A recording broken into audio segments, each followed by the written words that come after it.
Okay. All right. So 1 second. Let me just check that we're good on YouTube. Cool. Awesome.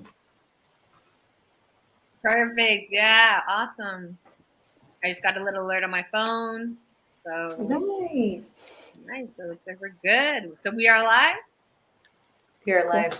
Awesome. Thanks everybody who tuned in to our panel. This is going to be a great discussion highlighting the transition from athlete to career and those career paths being still around fitness, mental health, mental wellness, and how it all contributes. Our panelists that are with us today, we have Sam. Sam, you're out in Dallas. We have Jenna, Las Cruces, and then we have Des in El Paso. One of the big things about this panel is that we are all New Mexico State alumni and we all played sports at NMSU. So to have all of us come together and just kind of discuss how things have changed since college. So I'm really excited to get started. Sam, I know that you're out in Dallas right now. I was able to stop by your facility. I was super impressed with what you got going on over there. How did that all work? How did that all come together for you? How'd you end up being a gym owner? I actually kind of, and thank you for having me on today, first and foremost. But I actually kind of fell into the whole gym because originally I went the personal training route. I wanted to do PT, but it was a little costly at the time, so I went the personal training route.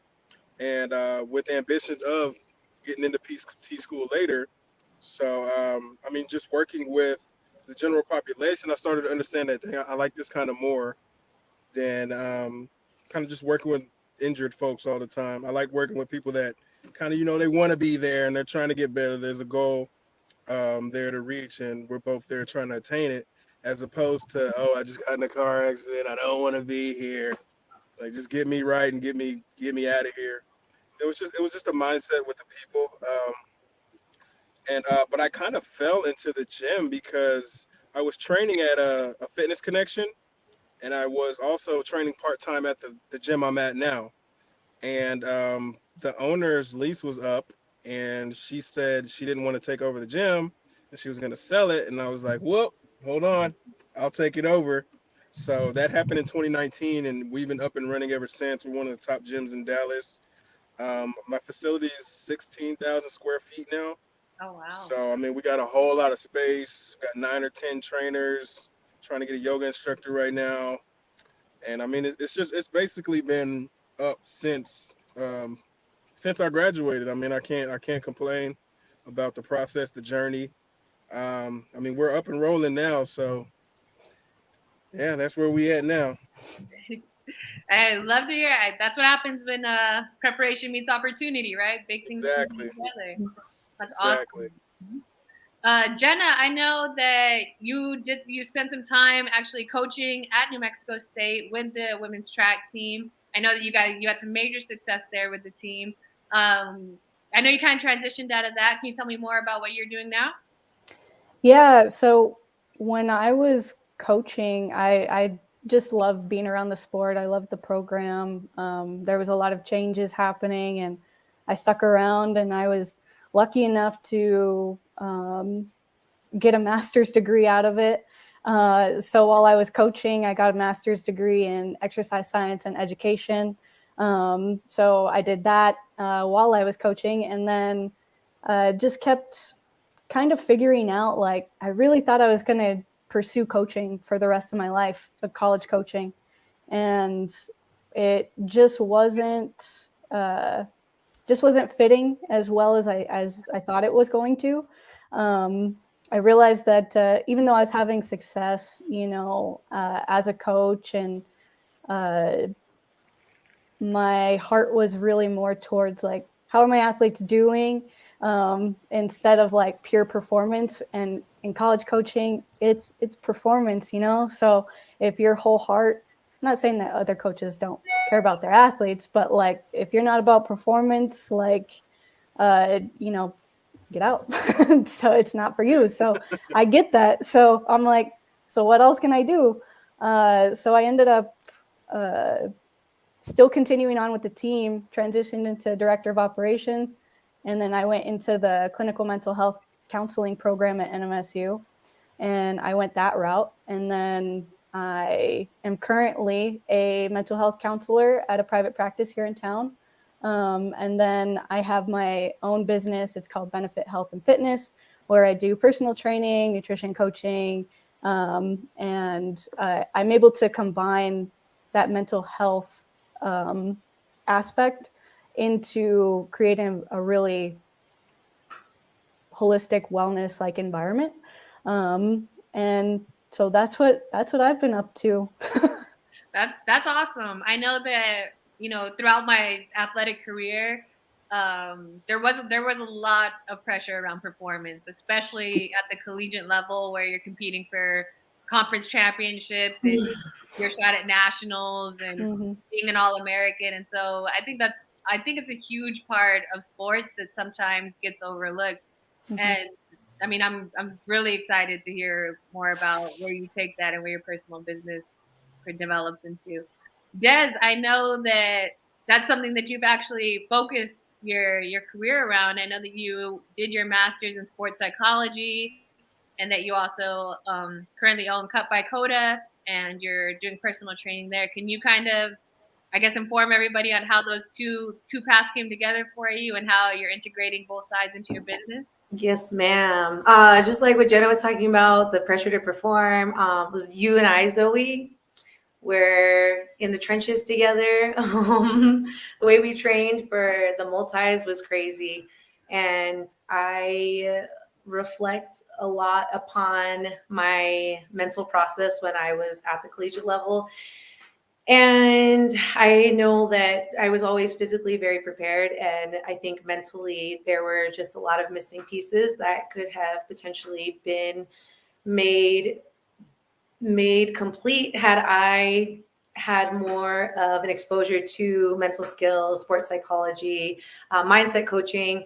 And so I found JFK, which was a program in the Bay, and I ended up there. And I kind of fell into personal training too, where I was at New Mexico State at the time, and I was going to be a teacher. That was my drive and my goal. And then someone just got me into the gym. They said, you're an athlete and people want to learn from you anyway. So why don't you just go in and train and coach? And I was like, okay, cool.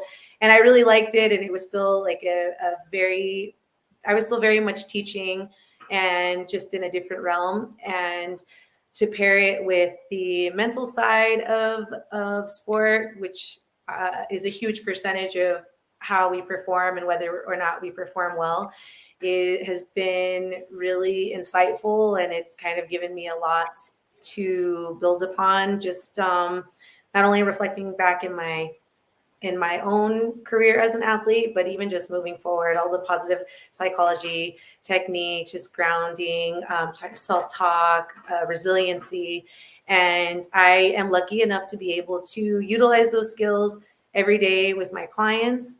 And I utilize some of those skills in my classes, and I work one-on-one with athletes doing mental skills training sessions to help them perform optimally. But not only that, to help them enjoy sport. And I think that's the biggest part of all of this for me, is just enjoying the process of it, where if you're not really feeling like you are finding joy in it, then I mean, yeah, it just doesn't feel like as fulfilling.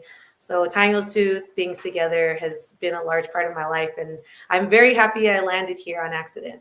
Right, accidentally on purpose. It sounds like everybody's story is just kind of, you found your purpose on a detour from your main goal, and I love that. Like, it's really great to see how all of these things came together.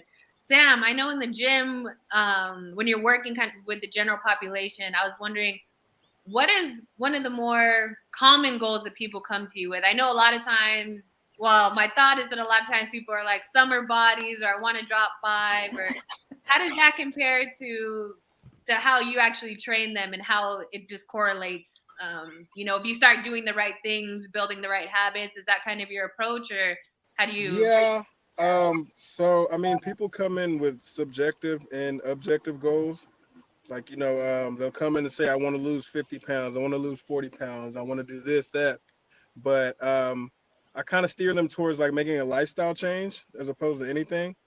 And then those goals will become those are a byproduct of basically you just doing what you need to do, just changing your lifestyle. And then those goals will come as opposed to you like focusing on losing 40 or 50 pounds. And now you're going to do whatever it takes, whether good or bad, to get there. That's when you start the fad diets and and Lord knows I hate keto diets, but we're not gonna get into that.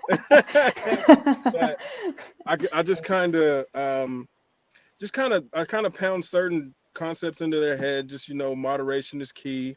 Most things are okay in moderation. Whenever you start going overboard, that's when it starts to you know get crazy and you relapse and you fall back into old habits and stuff.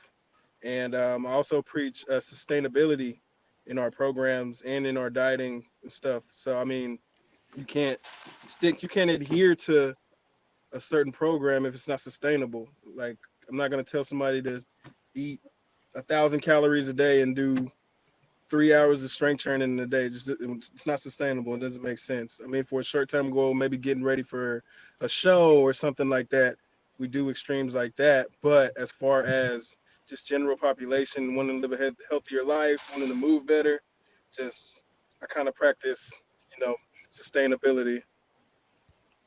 Yeah, I mean, I think that, I mean, just in my own athletic journey and my own training, it was always better to think of something as building a habit instead of just like working towards a goal. Because then Exactly. once I reached the goal, then everything would kind of fall apart. So it was a lot easier to create it as a habit. Yes, exactly.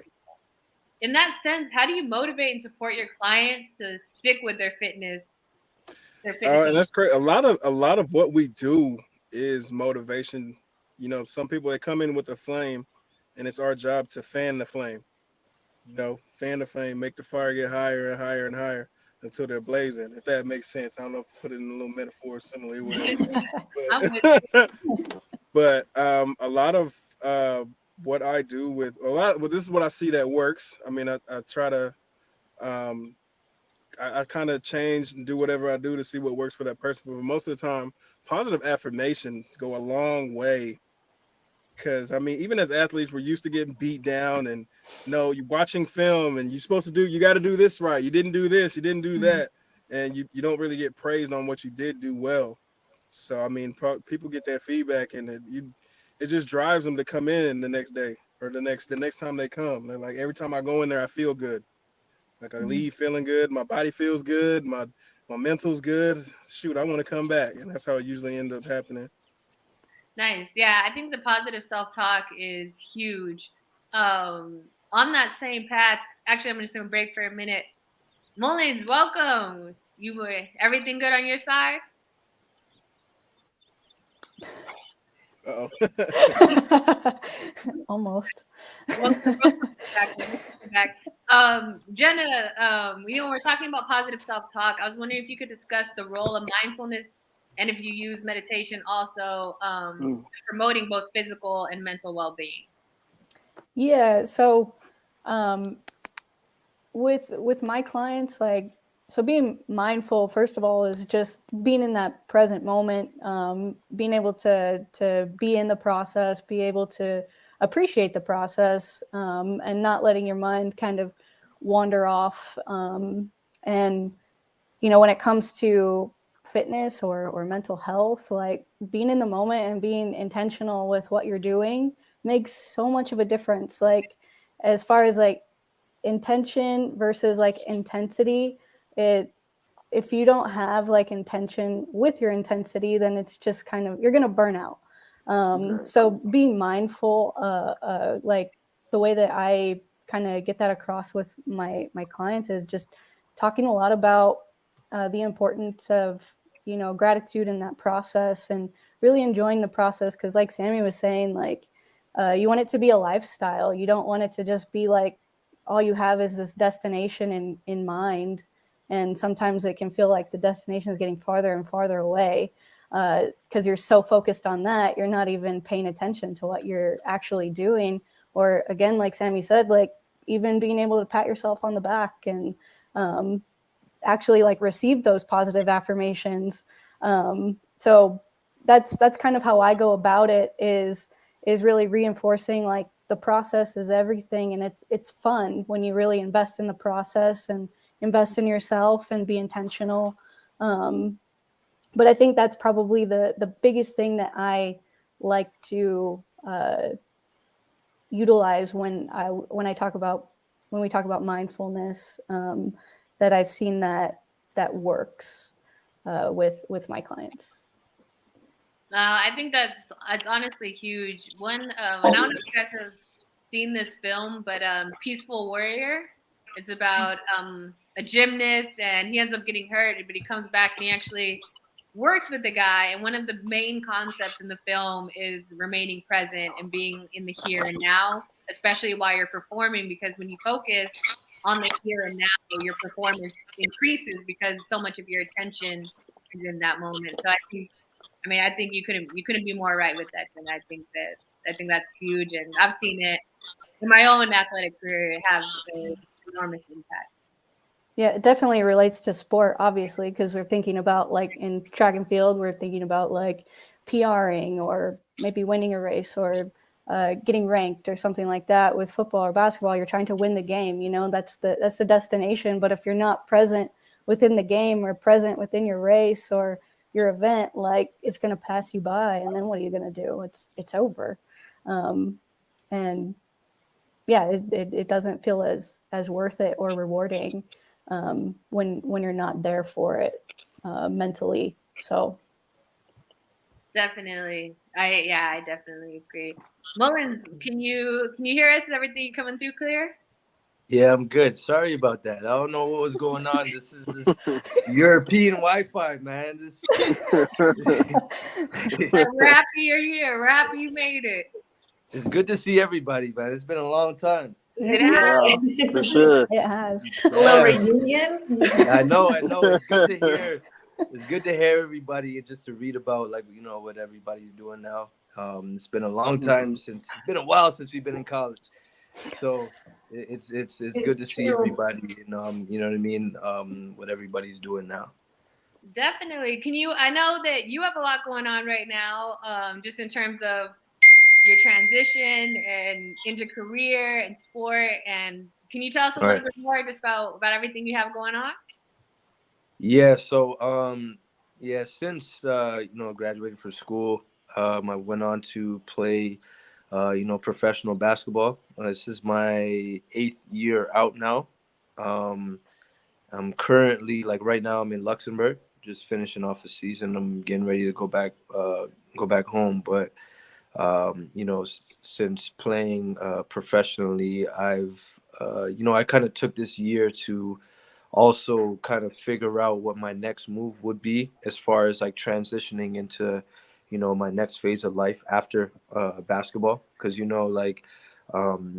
for a lot of us it's kind of tough when we get into the transitional years, because we're so used to playing our sport, you know what I mean, like from when we were just growing up, even like before college, like just middle school, high school, then going to college. It's like all we know is what we do as far as athletics, right? And we're not as focused on the alternative. So sometimes it takes some of us more time than others to kind of figure that out. So I kind of took this past year to kind of figure that out, like what that kind of looked for me. And all through playing, I knew I started getting involved in more of like the mental side of like sports, and kind of just recognizing it with myself and some of my other like teammates and players and stuff like that, and then just gaining more interest to get into that field. So ultimately now I've built a team.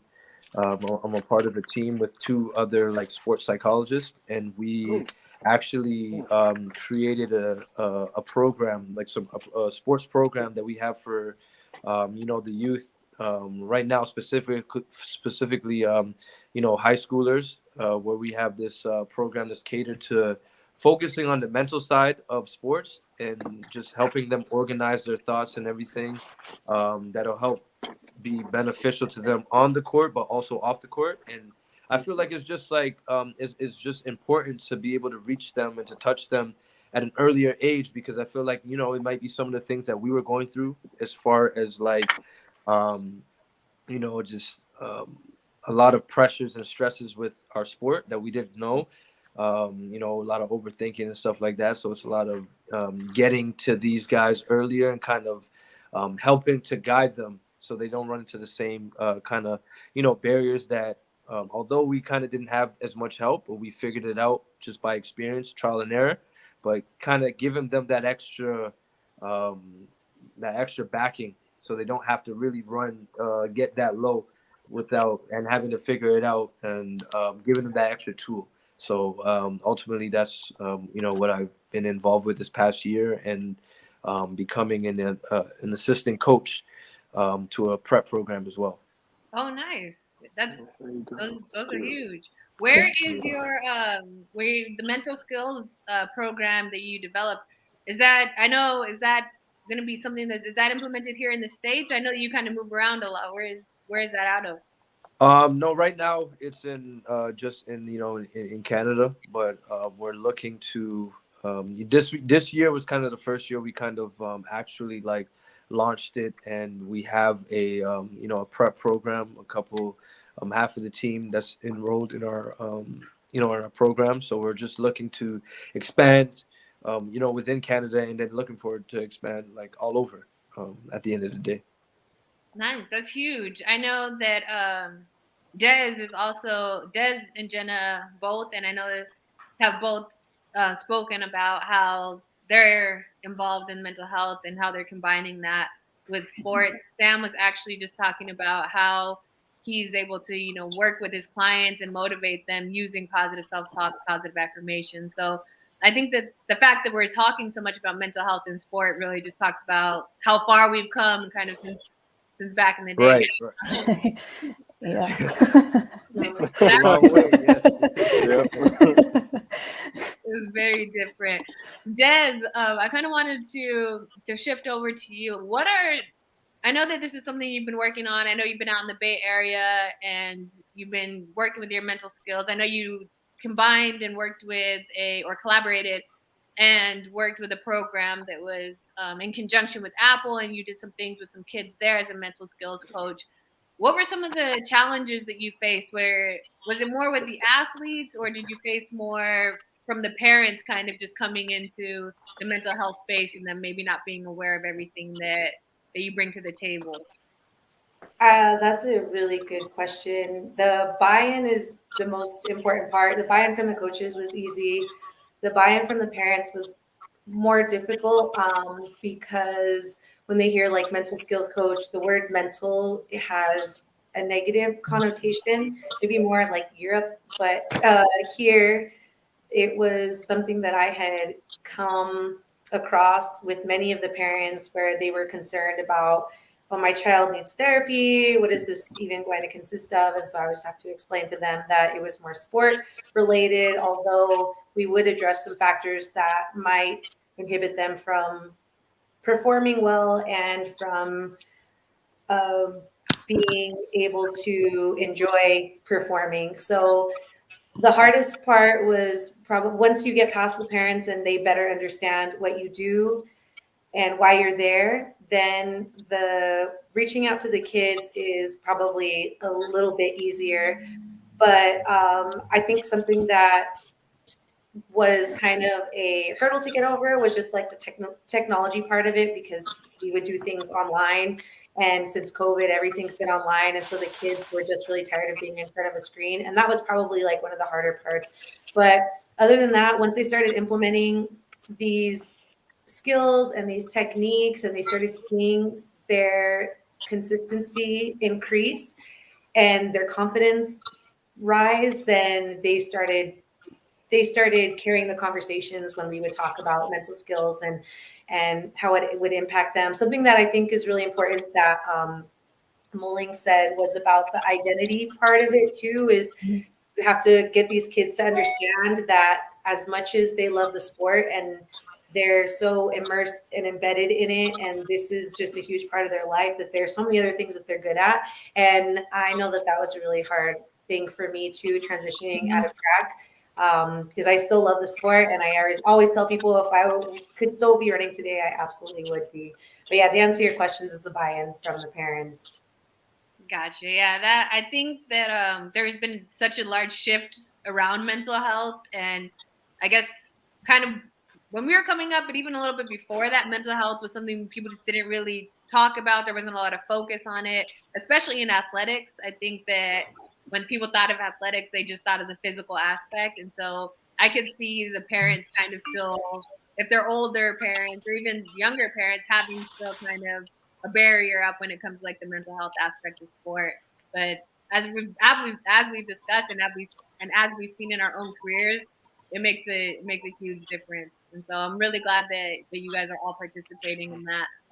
Sam, I'm gonna come back to you. I know that we talked about kind of like the goals that your clients set and how you kind of work with them, Mhm. to not just make it a goal but a lifestyle. So how do you measure success for your clients in their physical fitness journey? And what methods do you use to track progress that isn't just focused solely on, you lost 5 pounds, congratulations, but rather building a sustainable lifestyle around their success? So, I have like two or three different ways that I measure success. I mean, one of them being just functionality, being able to do stuff you couldn't before. Like I got certain clients that couldn't like bend down and like tie their shoe. They had to like sit down in a tie their shoe. Or we do like physique updates. So instead of like watching our progress through a scale, like because I mean you're not gonna walk around with a 168 pounds over your head. Nobody's gonna know how much you weigh, but you're gonna like what you see in the mirror, like certain little changes, things like that, and just overall, just how because I when every time somebody walks in, I ask them how you feeling, mental health, 1 to 10, how you feeling. That's gonna depend on what we do today. If they're on a like 3 or 4, we might take it easy that day. We might talk a little more than we do. If they're 9 or 10, I mean we're full tilt boogie and we're getting after it. So that's kind of how 3 4 sessions in a row and it helps with that kind of tells me, all right, well, let's kind of sit down and see what the problem is, and we do some lightweight counseling. I wouldn't call it counseling because I'm not a counselor, but it's just crazy what just asking people how their day went, just how much that helps them, and the performance aspect and the mental aspect, everything. Just yeah, not just there's so many ways to actually measure your goals as opposed to stepping on the scale and say I weigh 155 pounds. No, and I lost 5 pounds. Yeah, I think having a versatile way to measure success and having that be something that sticks with your clients is huge. And I think it creates a bit like in your client base, it kind of just sets kind of the parameters around what success is for them and kind of what is meaningful in terms of success. So I think that's really big. Um, Jenna, can Hmm. you kind of talk about what inspired you to start your own business? I know that being an entrepreneur is very challenging, and especially right now, there's a lot going on. But what inspired you? I know you kind of talked about it a little bit at the beginning, but to go out and branch out on your own and do that, what kind of made you take that leap of faith? Yeah. So similar to Sam, I was personal training in like commercial gyms uh, and it was very. Uh, I felt like I was very restricted at times of what I could do, um, or even like my own value, like as a trainer, um, was kind of weighing on me too. So when I decided to really take a chance on myself and uh, branch out and make and create benefit, it was probably one of the most, like, it was scary, but at the same time, it was a lot of fun because I felt so much freedom to have my vision kind of come true of how I have experienced clients, and what I felt was missing, like filling in those gaps. So really, what inspired me was working with so many people in a commercial gym setting. I'm very thankful for that opportunity because I did get to work with a lot of people. A lot of different people came into that gym, and it was there where I was noticing a lot of, like, just how Sam said, like, you just ask somebody how their day went and you genuinely like care about it. Like that makes a huge difference in environment, and uh, having your own company, own business where that's at the forefront, I think is probably the most important thing to me, and what inspired me to keep moving forward in my um, like my place as an entrepreneur is being able to fill those gaps, and hopefully make a difference. But just I'm passionate about people and seeing them grow, and if I get to be a small part in that, and I get to continue to do that every day, then yeah, that's inspiration enough for me. Definitely. I mean, I can assure you that you're making a difference. I mean, just like Sam said, somebody asking you how your day was can be a game changer, and you dedicating an entire business to making sure that people's mental health and well-being is put at the forefront, I'm sure has a tremendous impact on the people that you work with. Mullins, I wanted to ask you, I know in school, everything, we had a lot going on. The men's basketball team, you guys made it to the tournament like every year. It was phenomenal. Where in your journey, I guess, did the mental health aspect of the game really start coming into play for you, or was that something that you kind of acknowledged more in your post collegiate career? Um, I would say I think I kind of recognized it like during collegiate career, but I didn't know exactly what it was.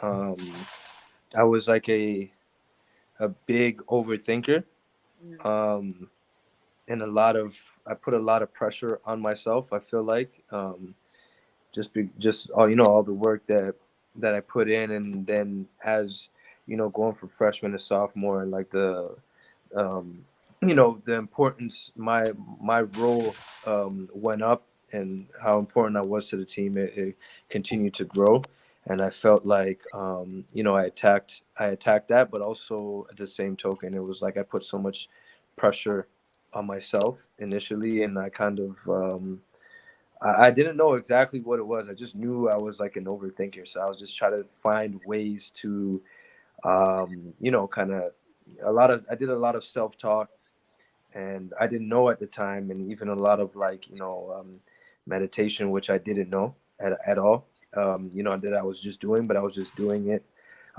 as a way to help myself, calm down and to get all that stuff out of my head. And I would say it kind of ramped up more towards like after my collegiate career, when I was in, I would say, like, really and truly my first year pro, when I was in Germany, because you just have so much. It's a lot different in school because you have like so much downtime. You know what I mean? Like now it's like you go from having classes and having this, to go from this class to this class and practice here and there to um, you have practice. You may have a practice in the morning, and then there's a gap in there, and then you have practice in the evening. But in between that and after that, like, you have so much more time, right? So I had a lot of time on my hand. It was just trying to figure out, sometimes why I would play a certain way, maybe in like an open gym setting compared to like actually in a game, or why I would think a certain way. And so I started trying to figure that stuff out. And it wasn't until I actually I had to get surgery. Like after my second year, I had to get microfracture surgery in like in my jumping leg, and I had to miss a whole year. And then, if anybody has had a certain like an injury like that at all, or like a major injury like that, it's like you go from playing to now you got to get surgery, and then to the extent of the injury that you have, that you're missing a whole year. You're so used to playing, it's almost like we think automatically like, yo, it's my career is over, or like everything is over. You know what I mean? Now you start to try to think like, what am I gonna do? I got to get a job, or what am I gonna do here, there? So I think, after being in like a kind of like a almost like a dark space for a little bit, because it was like, man, damn, I might not play again. I got back into reading, and then there's a couple books I started reading. It was like a book called I think it was Pure Performance by like George Mumford. He worked with like he was a sports psychologist. I think he worked with the Bulls, and then he worked with like he worked really close with like Phil Jackson, right? So I read that book, and it talked a lot about meditation, just awareness of breath, all of that. And then I took kind of all of that stuff into account, and I incorporated that into my like daily routines, and then after it went into my pregame routines, and I found that to kind of like help me control all of my overthinking that led to certain ways that I performed and things like of that nature. So I think that was a big thing that helped me, and it was more of figuring it out post collegiate career. Yeah, I remember I would get so in my head that even after winning like a conference championship, I wouldn't be excited about the win because I'd be replaying areas where I could have done better, or Right. this could have improved on. So I definitely Right. Yeah. yeah, it's really crazy, looking back at just how much of an impact that has. I think a lot of us can relate to like just overthinking and being overwhelmed in the moment, Right. and not Yeah. always having the techniques to pull ourselves out of that and to like, be in the performance. Is that something that you focus on a lot with your kids? Is having them? I know Jenna talked about being present and being mindful. Is that something that you also focus on a lot with your clients? Yeah, for sure. Especially with these especially with the like these youths now, because we specifically work with these kids who are like in the 9th, 10th grade. So they're around that time now where it's a weird time. They're going through their puberty and maturing and trying to balance. And remember, also with COVID, they've missed a couple years of that social interaction, so they don't actually really understand how to interact and to express emotions in the way that they feel. So that's what I'm finding a lot with these with these kids and stuff like that. So it's kind of like getting to that root of the issue, and to attack it that way, as far as like the mindfulness and just breaking it down to them. And I find the biggest thing is being able to relate with them. You know what I mean? Putting yourself back into their shoes, like, so, because you know how it is when we're that age and people are telling us, oh, you got to do this, we're just like, oh, you're just older and you're just trying to like you don't know, you know what I mean? But it's like, so now I'm on that end of the spectrum where they're like, oh, you're old now and you don't know. So it's like I gotta like I had to like go in and look at it from their point of view, and to like put myself in their shoes, and before I tell them something, I gotta like tell them about a time when I was their age and in their shoes, and maybe something happened to me where I didn't know, or I didn't have somebody to kind of give me a heads up and to show me, and this is kind of what happened as a result to not knowing, you know what I mean? And then for them to actually realize, and then to be like, oh, okay, so all right, he's talking from experience. Like now I can believe him. You know what I mean? Like now I understand a little bit more. So I think um, that's what I find is like really important with the youth nowadays. No, yeah, I can definitely see that and see how creating a connection through relatable experiences could be a huge factor in that. Yeah. Definitely. Des, I'm going to shift over to you. I know that you spent some time in the Bay. You're back in El Paso, kind of in our old stomping grounds. How is it being back? How has the community been responsive to? How has been the community response to the business that you brought with you, Cut by Coda? And in what ways are you kind of reaching out to the community and spreading awareness about what you're doing? So, uh, it has been, I've kind of been in and out over the last 2 years or so. I'll spend like a few months in California and then I come back. But every time I come back, I make it a priority to do some sort of events, and they're predominantly focused around helping nonprofit organizations gather the resources that they need. So the most recent one I did was in December, and it was for a nonprofit called Law and Pause here in El Paso. And it is ran by a police officer who deals with cases of animal abuse. And so she started this organization, and we just gathered a bunch of goods for them, for a bunch of the dogs that they have in their care right now. So things like that. Before that, I usually do a birthday fundraiser every year, and I kind of just choose whichever nonprofit that is in the community that I'm in. Last year when I was in Sacramento, I did a nonprofit in Sacramento, and this year I'm going to do another one in El Paso. But things like that are really important to me. That's probably one of the things that I value the most, and that is something that I prioritize very highly, is just working with different organizations and collaborating with a lot of other small businesses too. One of the things that I value very highly also is just uplifting others that are trying to build the way that I am. So within these events, I have local vendors, local small businesses participate. So they show up, they sell their goods.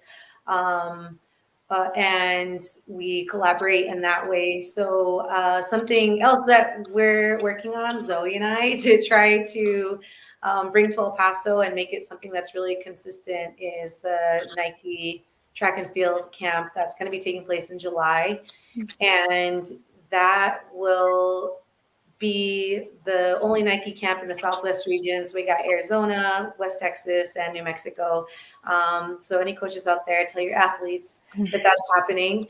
And things like that are just really important part of what I do. And I've been very well received here. I think El Paso's community is really incredible as it comes to wanting to support each other. So I found a lot of help without having to struggle to find it. So I will continue to do things like that, and I run free events all the time. I do a full moon flow a little woo woo, but I do a full moon flow every month. And tomorrow morning I'm going to be doing one at 6 a.m. Mountain Time. So if you all want to join me, then you are more than welcome to do that. But Zoe, someone did have a question. I wanted to see, because I haven't messed with this yet, and I don't have an answer, but I think it's like a good kind of discussion topic. Perfect. Let's see. I know, and then let's see. Quick question: what are the stats on kids that are living in poverty, that don't have means of transportation, or family members that are actually going to be committed to taking any of their kids? So I think that's kind of centered around, and maybe I guess you guys can kind of elaborate on that. Do you guys have programs set up or transportation methods set up for kids that are growing up in poverty or facing hardships around being able to get to the gym? So I know that an issue that is sometimes faced just in minority communities is that sometimes we don't always have the means to get to where the events are happening, or where practice is going to be. And so do you guys have anything set up for kids in that situation?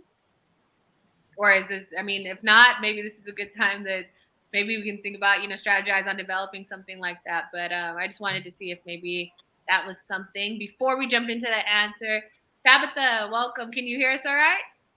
Yeah, can you hear me? I can. We can. Welcome. Hey, Tabitha. Thanks. Sorry, I'm late. Hello. Glad you're here. We're gonna just wrap up that last question, and then we'll circle back and just get a feel for what you have going on right now. I feel like as far as for us right now, we're working with we're working with a basketball prep program right now, and a lot of them get rise, but also if they don't, we also have available. Like I've extended myself to a couple of the kids, from the basketball team that if they can't get a ride, that I can meet them somewhere, and then they could ride with me up there. So it's like that's something that I thought about as well. You know what I mean? Just thinking about when we were like that age and stuff like that, not being able to have any transportation there. So it's available. We can definitely work something out and figure out how we can get them there. That's huge. I just think right now too, with the way that the work schedule is, like people working remote or working two jobs because they can work remotely, they're having options of transportation where kids are still able to get to practice or able to get to their mental skills training. It's a huge thing. And I think as coaches and facilitators of that, it's really great to see that that's something that you've implemented in your practice. Tabitha, we're going to shift over to you. I know you are out in Sacramento. Is that correct? Mm-hmm. Yep, Sacramento. Perfect. What do you have going on out there? I have a gym out here, like a sports facility, and we do a link to my nonprofit. I heard you guys talking about your nonprofit. That's amazing. We do like skill development, team training, group sessions, volleyball, basketball, and general fitness. Then I have a nonprofit. The gym is Legend Athletics, and my nonprofit is Legends Purpose. And through the nonprofit, I have like a college advisor. We have a marriage and family therapist. Working on getting a new partner for like meal prepping, like a nutritionist type thing. We have study hall. We have tutoring. So, and Wow. in like my trainings or anything like that. It's really for anybody. Like we have just outside, like That's huge. That's huge. What I guess how did you get there from? I know at NMSU you were within the women's basketball team. I know that you were overseas playing for a little while, and so how did all of that come back and turn into you owning your own facility? when I came back from break from overseas, my mom lived in Sac, so I came to Sac, but I started just training like on the side because I was working out with the other hoopers here and stuff. And then I started training on the side. And then after about 4 or 5 years, I just opened my own because I was just in the business and I knew the business part of it. But the nonprofit was really because, and all of us know this,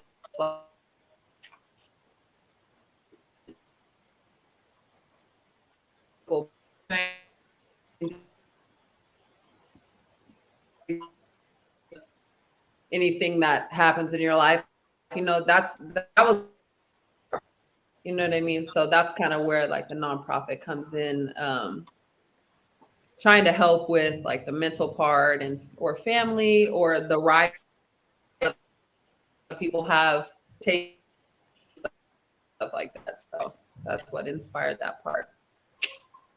That's huge. That's huge. I know Jenna Mullings and Des are all pretty closely associated with combining the mental skills aspect with the performance aspect. Is that something that your sports facility focuses on as well? Yeah, definitely. Yeah. That's where like the therapist kind of comes into, you know what I mean? that's not my field, so I have a partner for that. But yeah, definitely. I would like to like hone in on a sports psychologist, like specifically versus like life in general, or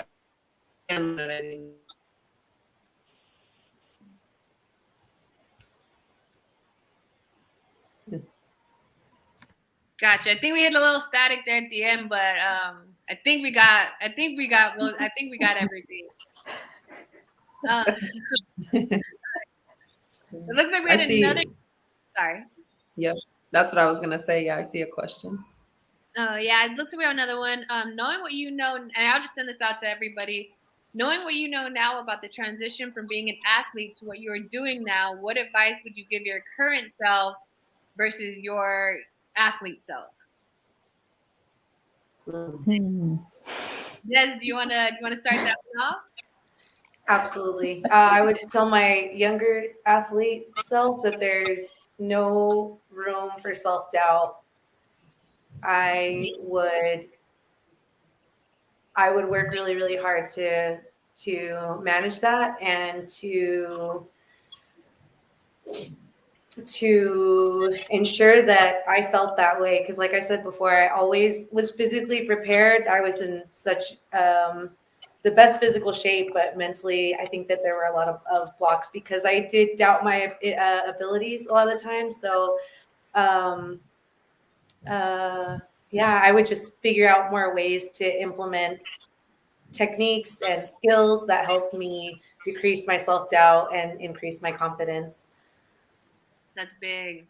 And Tabitha, do you want to take the second answer on that? Yeah. As I read over the question again, the transition from being an athlete to what you're doing now, I think that aside from the mental part, like you guys were saying, or we were talking about earlier, I think that what's your plan B? Like, what's your plan B? And us, it's like, plan B? Like, I'm doing this is what I'm about to do, you know. But I think that you can do both. Like, I think that both can be your plan A. You know what I mean? So a lot of us, I think the transition from being an athlete to what non-athletes say, like the normal world, like welcome to real life. You know what I mean? I used to hate hearing like, yo, that's crazy. You know? But I think that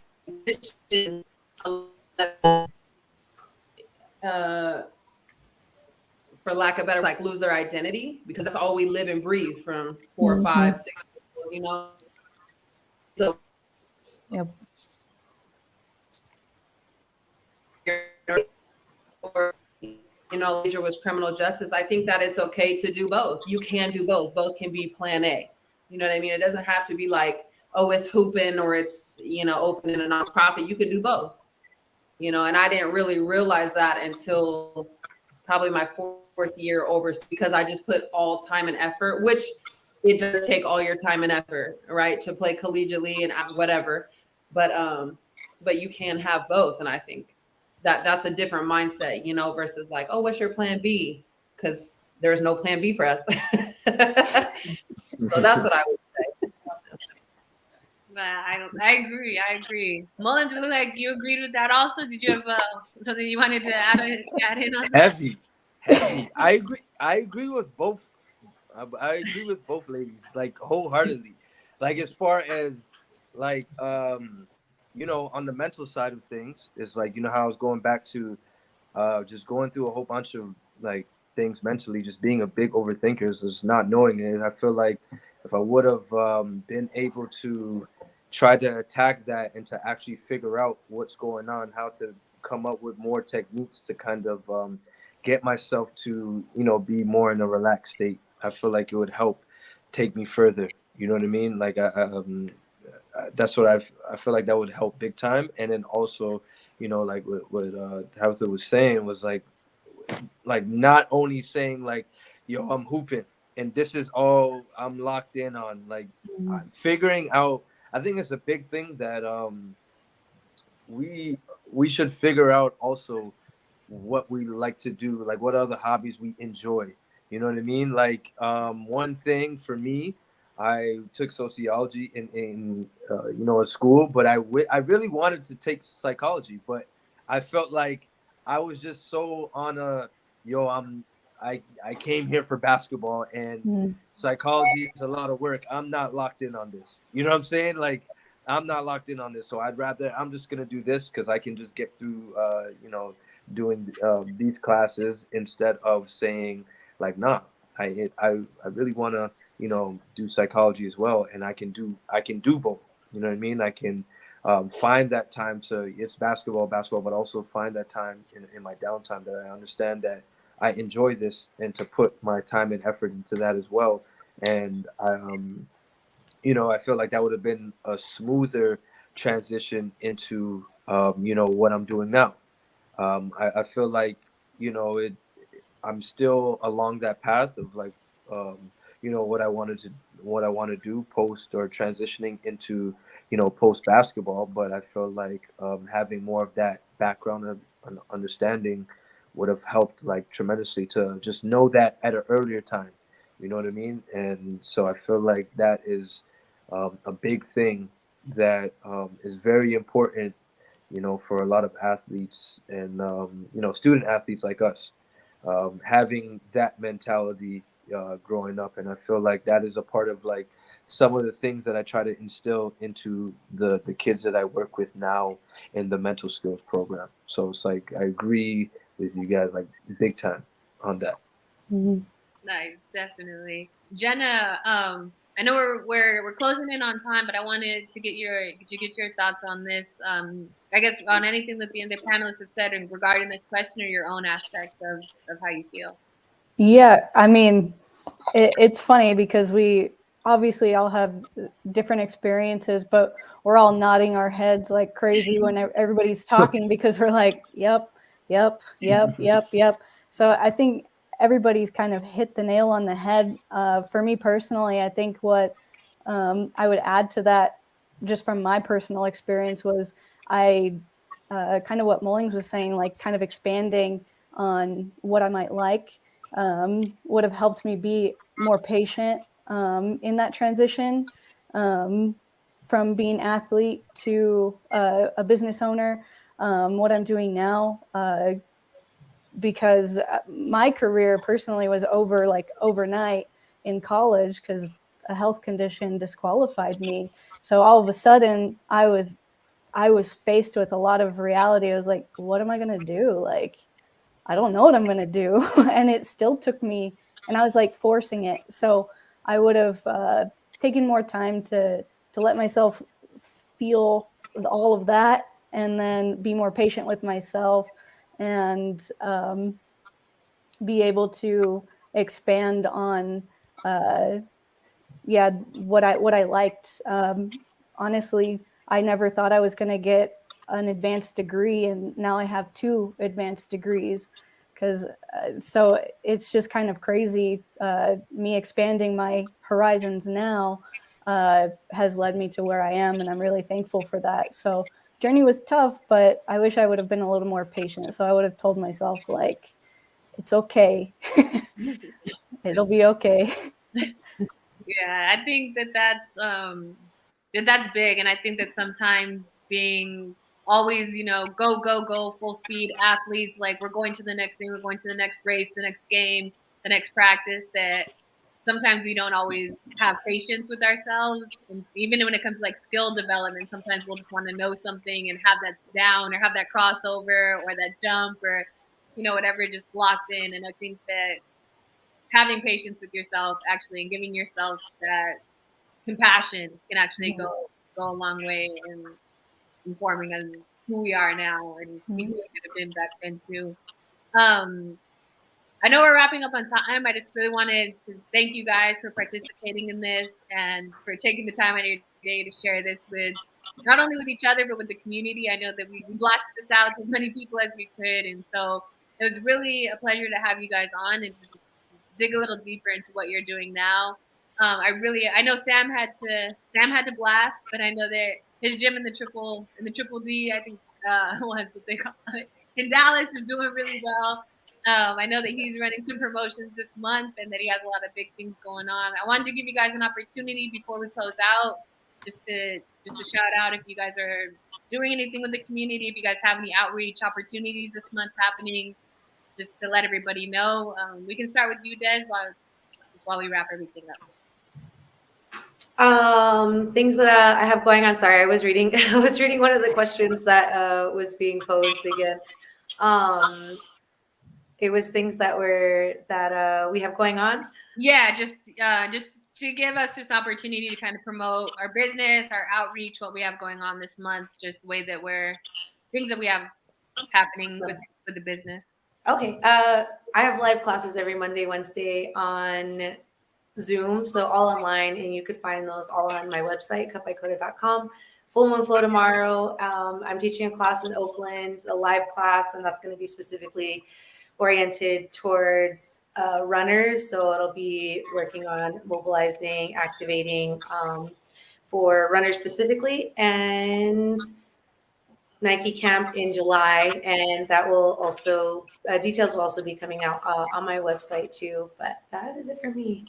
Awesome. Those are big things. That Nike Camp is going to be huge. Tabitha, what about you? So I have women's self-defense classes like every month, and I have everything updated on like tutoring on my website at legendathletics.net.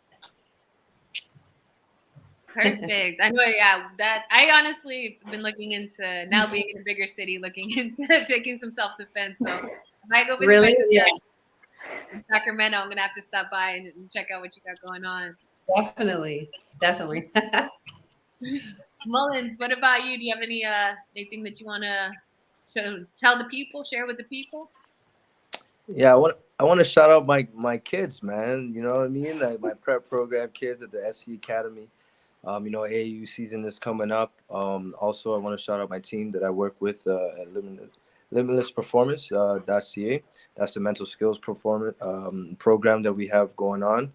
And also on Instagram we have the Mind Gym. That is something that we're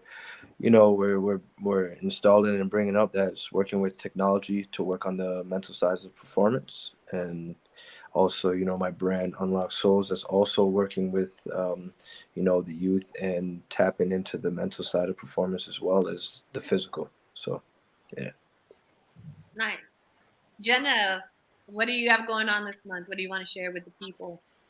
So some exciting things happening. I am building, I guess what I'm calling a corporate wellness program. I'm hoping to go to businesses, being able to talk to not only the owners, but employees, and working with other wellness businesses in the community of Las Cruces, and being able to offer exclusive deals through that program to different businesses within the community. So that'll be up and running very soon. So you can check that out. Any business owners in the Las Cruces area or even El Paso area that would want to come out to Las Cruces and check out those resources. But that's all on my website, bnfitwellness.com. So check that out along with the other services that I have. Nice. All right. And I'm going to do one for Sam just because he had to hop off. Triple D Performance Center offers classes Monday at 8, Wednesday at 8, and Friday at 7. You can get in with him 3 times a week. Check out what he's doing there. Anybody in the Dallas area that's looking for a great workout with a great person, that is where you can head. Again, thank you all for being a part of this. I was really excited. It was really great getting to see you guys, and I'm really, really happy that you decided to take a part in this. So thank you. Can I say one more thing? Yeah, go ahead, Mons. What's going on? Shout out to New Mexico State, man, and shout out to us. Good job. Come on, we got it at the end of the day. We did a lot, man. We did a lot.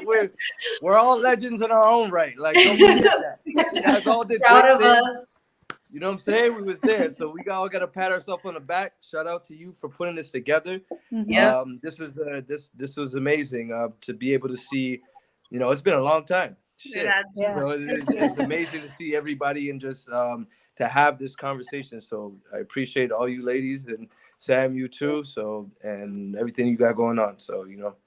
Thank you. Yeah, Zoe, sure. this was a thought in Zoe's brain, and she kind of came to me and was like, we should do this. And yeah, so Zoe is the one that had the thoughts put it together. And we're also thinking about doing this on a more regular basis. So moving forward, just maybe topics of conversation or things that are worth discussion, or just like focus on one thing. But we are super grateful and appreciative to all of you, super proud of all of you. Sorry to anybody who had a question and we didn't get to within the chat, but we do want to respect everybody's time. And yeah, we're really excited for all the things that you all have going on, and really excited to see what the future holds for everybody. All right. Thanks, guys. And hopefully we'll be able to do this again soon. Thank you. Thank you. Thanks, Thank you. everybody. Bye. Take care.